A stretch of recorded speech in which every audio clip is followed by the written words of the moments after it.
So your libido isn't low. Your tolerance for mediocre sex just got really high. It's your standards that have changed. And that's the best thing that ever happened to your intimate life. So in the next 29 minutes, we will detonate everything you thought you knew about libido. First, we're going to talk about the responsive desire revolution. Why spontaneous horniness was never how your body worked. And why that damn medical model has been lying to you about what's normal. Second, the quality threshold principle. The neuroscience of why your body is now refusing sex that doesn't meet a minimum standard of pleasure, presence, and safety. And finally, the desire diagnosis matrix, a self-assessment that will tell you in 60 seconds whether you have low desire or whether you've just been having low quality intimacy. If you've been told you have low libido, this is going to change everything. So, let me tell you about the conversation I have 5 times a week. A beautiful woman, lovely soul, sits in my office and says, I think something's wrong with me. I never want to have sex anymore. My libido is just gone. And I ask, when was the last time you had sex that left you breathless, that made you feel alive, and that you couldn't stop thinking about all day and all night? Silence. I met with silence. Then she says, I don't think I've ever had sex like that. And there it is. You don't have low libido. You have high standards. And your body, your brilliant, self-protective, wisdom-holding body, has decided it's not interested in sex that doesn't meet those standards anymore. This isn't dysfunction. This is discernment. And let me explain what I mean. For most of your life, you've been operating under a lie. The lie is this: women should have spontaneous desire for sex. You should wake up horny. You should walk past your husband and think, I need him right now. You should feel the physical urge for sex the way you feel hunger for food. And when you don't feel that urge, when you go weeks or months without thinking about sex at all, you think something's wrong with you. So what do? We go to the doctor. We get our hormones checked. Our testosterone is low. She gives a prescription. Maybe that helps a little bit. Maybe it doesn't. But here's what your lovely doctor didn't tell you. Only 15% of women experience spontaneous desire. 15%. That means 85% of women, the vast majority, experience what's called responsive desire.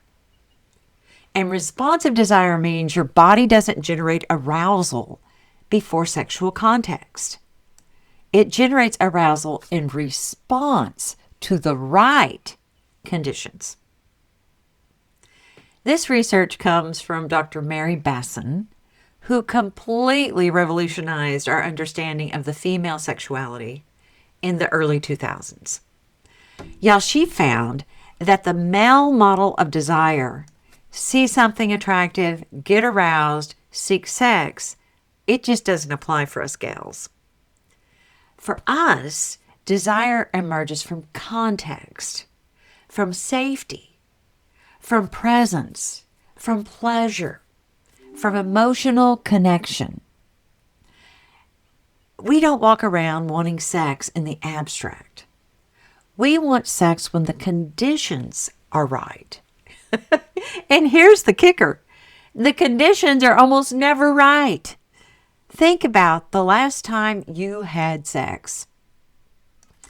Were you relaxed? Were you present? Were you connected to your body? Or were you kind of stressed and distracted and mentally running through your to-do list and going through the motions because it was easier than saying no? If it's the latter, and for most of us gals it is, your body experienced that as low quality intimacy. And your nervous system, as she's pretty wise, she made a decision. I'm not interested in that anymore. That's not low libido. That, my friend, is low quality control. So let me break down how responsive desire actually works. Because once you understand this, everything changes. In Dr. Emily Nagoski's book, Come As You Are, she explains desire using two systems, the accelerator and the brake. And she tells us that the accelerator is anything that turns you on. Touch, connection, novelty, sensation. And the brake is anything that turns you off. Stress, distraction. Anytime that nervous system is dysregulated. Body shame, resentment, feeling unsafe. For most women, the problem isn't that the accelerator is broken. It's just that the brake is always on. You're stressed about work. You're worried about your aging parents. You're resentful that your husband didn't help with dinner. You're self-conscious about your body. If you're dating, that's a whole other ball of wax. Y'all, we're just exhausted. And all of those things are dysregulating our nervous system, having our brain who wants to conserve energy turn off that pleasure pathway, and that slams on the brake. And we wonder why we don't feel desire. But here's what's revolutionary. Y'all, your body is functioning perfectly. Your nervous system is doing exactly what it's designed to do. It's saying the conditions are not safe for pleasure right now. Y'all, we're in survival mode. We're not in thriving mode. And you can't override that with willpower. You can't shame yourself into wanting sex. You can't force desire. The only way to access desire is to release that brake. Here's where this gets specific for us gals over 50. Pre-menopause, you could sometimes push through the brake. Your hormones would create a baseline level of arousal that could override stress or distraction. But post-menopause, your hormonal landscape shifts. You've got far less estrogen and progesterone, which means you have less of that baseline hormonal push. Your body is just not going to tolerate mediocre conditions anymore. Y'all, it's not going to tolerate quickie sex when you're exhausted. It's not going to tolerate when you're resentful. It won't tolerate sex when your partner hasn't created emotional safety or physical presence. This is why so many people, women, experience a drop in libido after 50. It's not a drop. Sweet soul, it's an upgrade. Your body has raised its standards, and it's refusing to participate in intimacy that doesn't meet them. A 2023 study from the Journal of Sex Research found that women over 50 reported lower frequency of sex, but higher quality of sex when it did happen. They weren't having less desire, they were having more discernment. And y'all, discernment is power. Now, I want to introduce you to a concept I developed working with hundreds of women in midlife, and I call it the quality threshold principle. And here's what it looks like. Your nervous system has a built-in quality threshold for sexual experiences. Below that threshold, your body says, no. Above that threshold, your body says, well, hell yes. And when you were younger, that threshold was lower. Why? Well, we were still learning, right? We were still exploring. We were still figuring out for us what good sex even felt like. You tolerated bad sex because you didn't know it could be better. You tolerated mediocre sex because you thought that's just how it was. But now, after decades of experience, your nervous system knows the difference. And it knows the difference between sex when you're present versus sex when you're performing, sex when you feel desired versus sex where you feel used, sex where pleasure builds slowly versus sex where you're just trying to get it over with, sex where you feel emotionally connected versus sex where you feel like you've been a service provider. And your body has decided, I'm not doing the low quality version anymore. This is the quality threshold principle. Your libido didn't disappear. It went underground until the conditions meet your minimum standard. So in Dr. Lori Brotto's research at UBC, she supports this. She found that women who practice mindfulness, who learn to be more present and discerning during sex, didn't report higher spontaneous desire. They reported higher standards for the kind of sex they were willing to have. And y'all, when they communicated those standards and their partners met them, desire came roaring back. Here's the clinical term for this: context-dependent desire activation. Your desire's there, it's just waiting for the right context.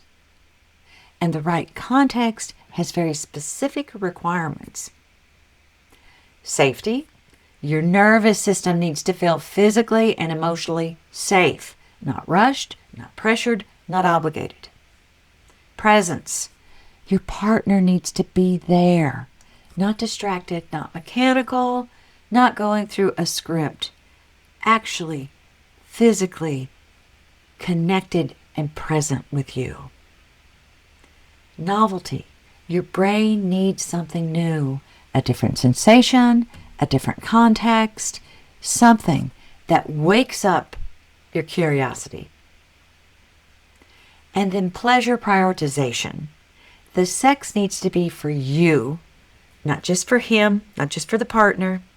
Your pleasure needs to matter as much as his. Emotional attunement. You need to feel seen, valued, and connected, not like a body being used.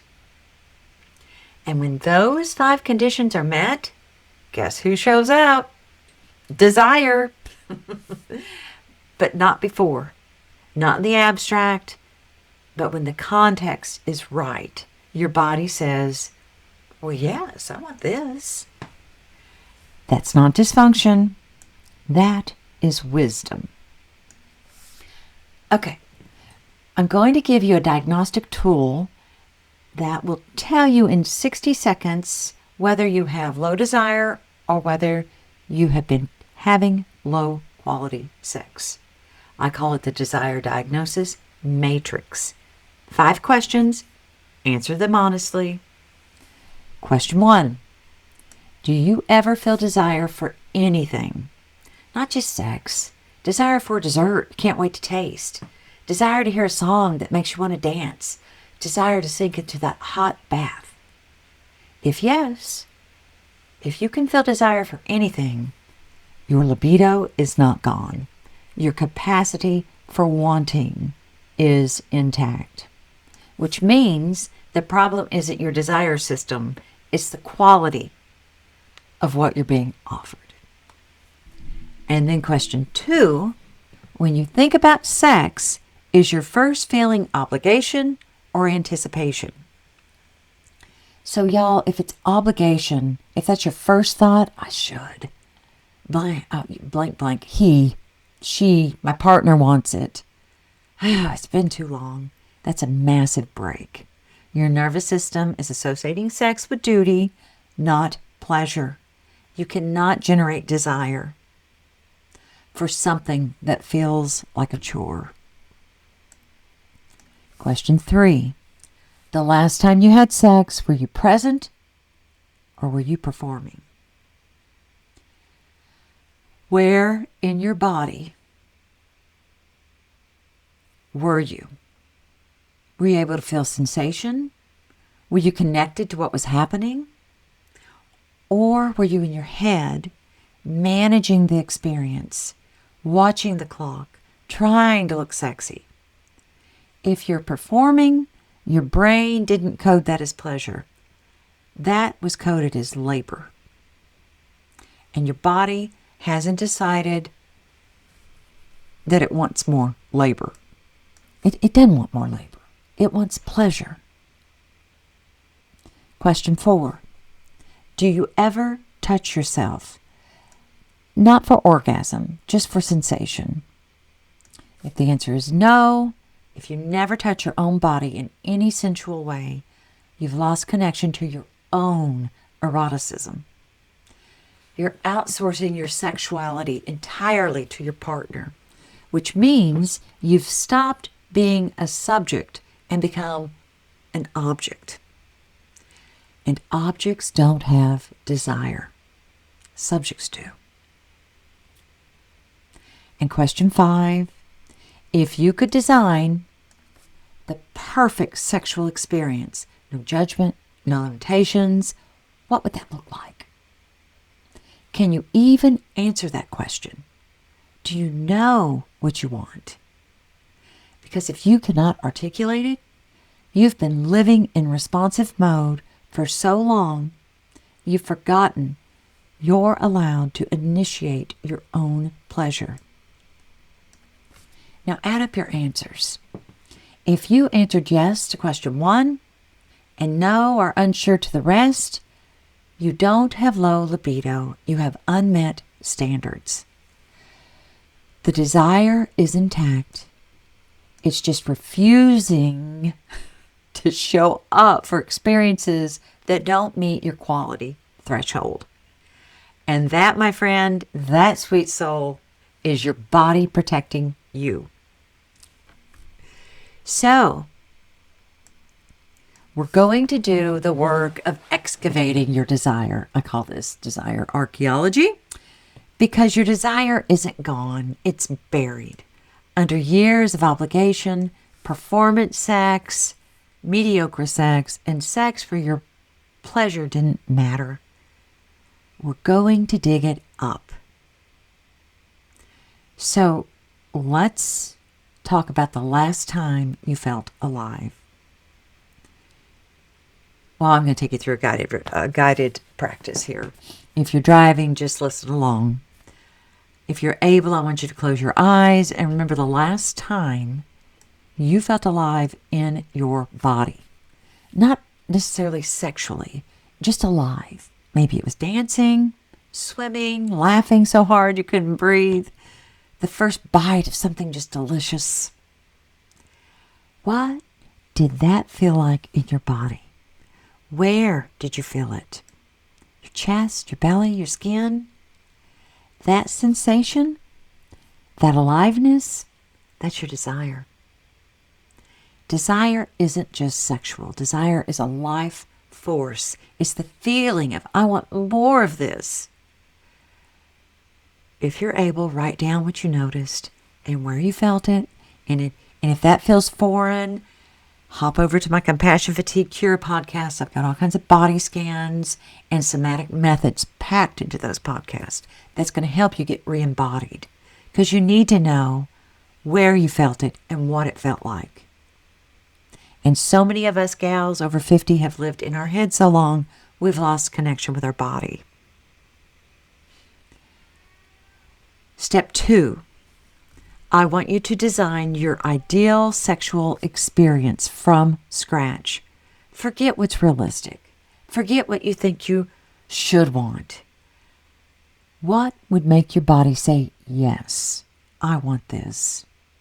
Candlelight, music, silence, blindfolded, being in control, being completely surrendered, slow, rough, playful, sacred. What time of day? What room?